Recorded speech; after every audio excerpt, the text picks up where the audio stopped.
Bayangkan sebuah dunia tanpa komputer. Tidak ada ponsel, tidak ada internet, bahkan tiada mesin kasir di minimarket. Dulu, untuk menghitung data sederhana saja, manusia membutuhkan waktu berhari-hari, tapi hari ini semua bisa dilakukan hanya dalam hitungan detik. Sejarah komputer dimulai dari alat hitung sederhana ribuan tahun lalu hingga berkembang menjadi mesin yang canggih dan dapat berpikir selayaknya manusia. Hari ini kita akan menelusuri jejak luar biasa itu dari abacus kuno menuju komputer raksasa pertama hingga pada era kecerdasan buatan yang mengubah dunia. Perkenalkan, nama saya Arfairus Febinur Hafiz dengan NIM 22101140178 dari Fakultas Ilmu Komputer, Program Studi Teknik Informatika. Presentasi ini saya buat untuk memenuhi tugas mata kuliah Arsitektur Komputer di Universitas Pamulang. Pada kesempatan kali ini, saya akan membahas tentang perkembangan komputer dari awal terbentuknya hingga generasi sekarang. Komputer merupakan salah satu penemuan paling berpengaruh dalam sejarah manusia. Perkembangannya telah memperubah cara kita bekerja, belajar, dan berkomunikasi. Dari mesin hitung sederhana hingga sistem kecerdasan buatan masa kini. Evolusi komputer mencerminkan kemajuan ilmu, pengetahuan, dan teknologi yang luar biasa. Lalu, sebelum generasi pertama komputer, sebelum komputer modern ada, manusia sudah menggunakan alat bantu hitung seperti abacus yang ditemukan sekitar tahun 500 silam.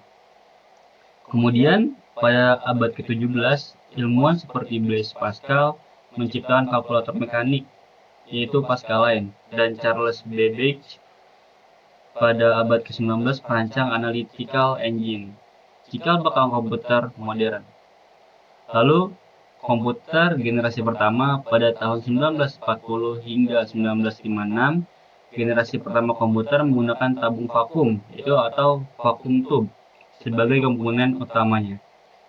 Komputer seperti ENIAC, EDVAC, dan UNIVAC 1 berukuran sangat besar, lalu itu panas dan membutuhkan daya listrik yang sangat tinggi. Bahasa pemrograman yang bisa digunakan yaitu mesin biner. Komputer generasi ini digunakan untuk perhitungan militer dan penelitian ilmiah.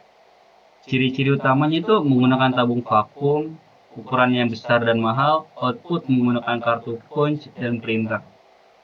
Lalu, komputer generasi kedua dimulai pada tahun 1956 hingga tahun 1963. Generasi kedua ditandai dengan penggunaan transistor yang menggantikan tabung vakum. Kemudian komputer menjadi lebih kecil, cepat, dan efisien. Bahasa pemrograman tingkat tinggi seperti COBOL dan Fortran mulai digunakan. Komputer mulai digunakan dalam bisnis, perbankan, dan universitas.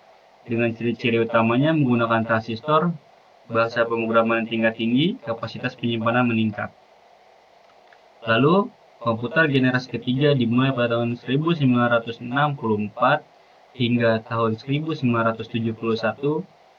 Dengan generasi ketiga menggunakan IC atau Integrated Circuit atau sirkuit terpadu, ini membuat komputer menjadi lebih kecil dan cepat.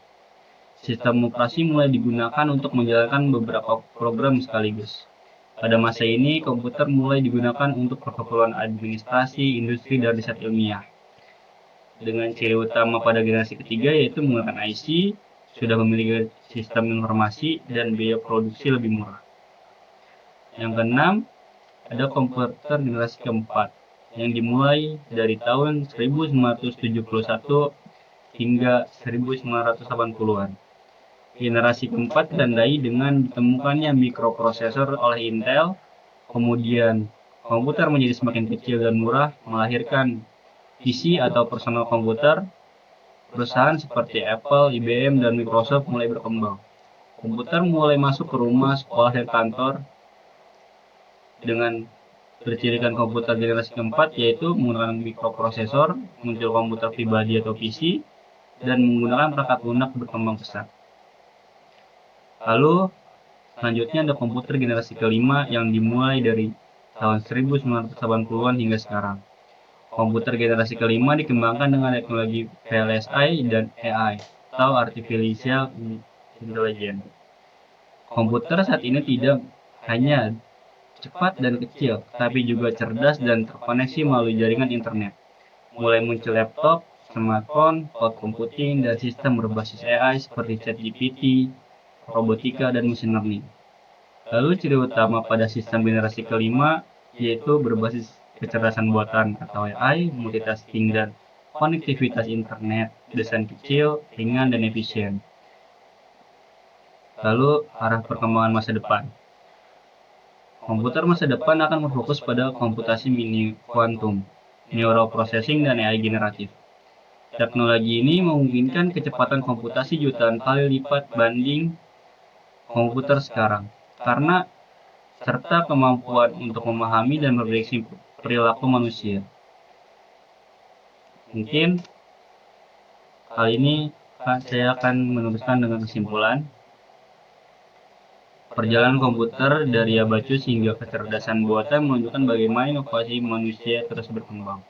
Komputer bukan hanya alat bantu, tetapi juga mitra dalam menciptakan masa depan yang lebih cerdas, efisien, dan terhubung. Dari perjalanan yang panjang yang telah kita bahas, dapat disimpulkan bahwa perkembangan komputer bukan hanya tentang kemajuan perangkat atau perangkat keras atau perangkat lunak, tetapi juga tentang evolusi, cara berpikir, dan memecahkan masalah. Setiap generasi komputer membawa perubahan besar, dari tabung vakum yang rumit hingga mikroprosesor yang canggih, dari mesin hitung yang sederhana hingga kecerdasan buatan yang mampu belajar sendiri. Demikian presentasi yang saya dapat sampaikan tentang perkembangan komputer dari awal terbentuknya hingga generasi sekarang. Semoga materi ini dapat menambah wawasan kita semua tentang bagaimana komputer berkembang dan perannya dalam membentuk dunia modern. Terima kasih atas perhatiannya dan waktunya. Wassalamualaikum warahmatullahi wabarakatuh.